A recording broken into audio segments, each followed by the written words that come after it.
Hi guys, welcome to Richard Kabili YouTube channel, and to this video, I will teach you how to keep calls and pop-up on Samsung Galaxy A02. And okay guys, but before we start, kindly subscribe to my YouTube channel by pressing the subscribe button and the bell to notify you if I have new videos. Okay guys, let's start. So okay guys, you'll have to do is go to phone application on your Samsung Galaxy A02. You're in phone. Go to 3 dot on the right side on your screen. Okay, tap this. And the pop-up will show. Okay, go to settings. Here in settings, go to call display while using apps. Okay, you'll have to do is tap this.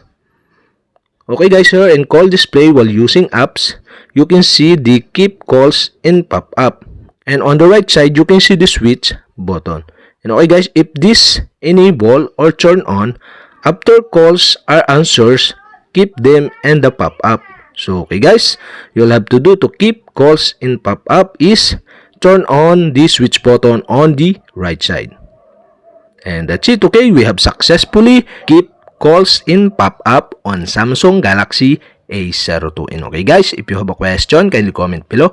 And don't forget to hit the subscribe button and the bell to notify you if I have new videos. So okay guys, thank you for watching.